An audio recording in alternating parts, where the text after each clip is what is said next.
SuperB.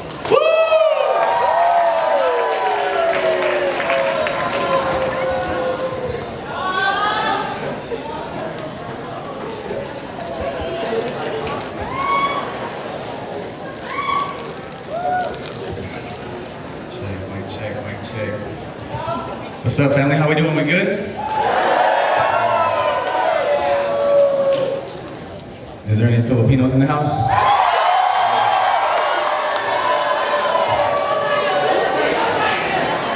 We're present.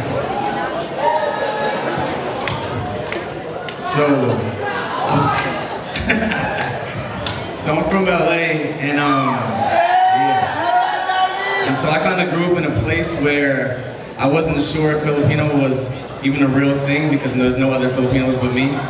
And so I was either that Mexican kid with like little eyes or that, Chinese kid that had brown skin. So this poem's kind of about that. I'm a spoken word artist, and this is an invitation for this poem and for any time you ever go to a slam event or a spoken word event. If you hear something that resonates with you, you guys can like do a snap or or just blink real hard or do something. Let me know that I wrote something that maybe sat well with me.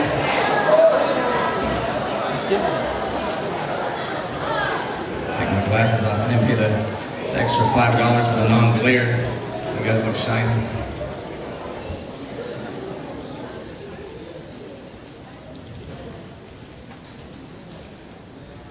Why should I feel discouraged? And why do the shadows come? God, sometimes I forget who I am. Flashback, born and raised in West Los Angeles, in the neighborhood 75% African American. I was told my blood was a mixture of Chinese and Spanish that made Filipino from an island that was in Asia, but told I was not Asian. I was babysat by Hispanic women who spoke Spanish to their children, and that included me. Now go ahead and tell me about your identity crisis growing up. And it didn't help that the one store around the corner sold 40s Mexican and Chinese food. I knew it was a problem when the scent of carne asada, chow mein, and liquor became a scent that was familiar. Even my nose got confused. Though the furthest place from heaven, this was the city of angels, and I saw them on occasion sleeping on clouds shaped like park benches turned twin mattresses. They were roaming streets like dogs without collars. The only place where you can make a bummed angel disappear, or a stripper named Angel come here with a single dollar. I figured they were just trying to buy their wings back. Then we packed and moved to the suburbs. New hood, no good. Now it's 40% essays, 40% brothers, 15% honky, 5% other. Even my title meant outsider. It was a much nicer place, but I learned to hate here. I learned racism doesn't start with hate. It starts with the misunderstanding and fear of another. On my first day of school, this little cholo asked me why I talked the way I did. I told him it must have been that West LA island ching chang Spanish slang I picked up from Los Angeles who didn't care what color my feathers were.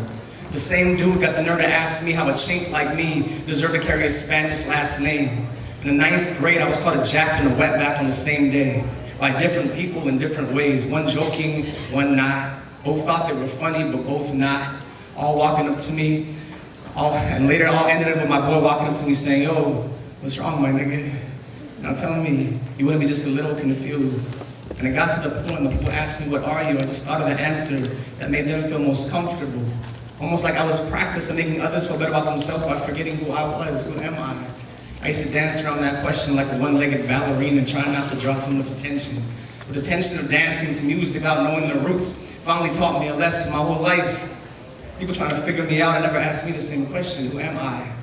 I was only the non-African American in my gospel group, the only Filipino in the Urban Poets crew, the only non-Hispanic on my soccer team, the only broken angel in this whole city, it seemed. And I remember when people used to ask me questions that made me feel uncomfortable. I used to pretend like I didn't hear for a second, and seconds turned to minutes and hours in quiet, dark rooms with eyes closed, arms out, singing to a God that never asked me any questions. You hear that? It sounds too much like a flashback.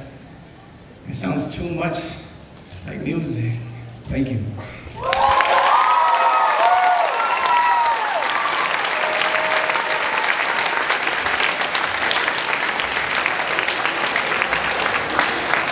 So I'm super happy to be here. I'm gonna do one more poem, and I've been like trying to raise money for a music project and also send my girl to Peru. She's doing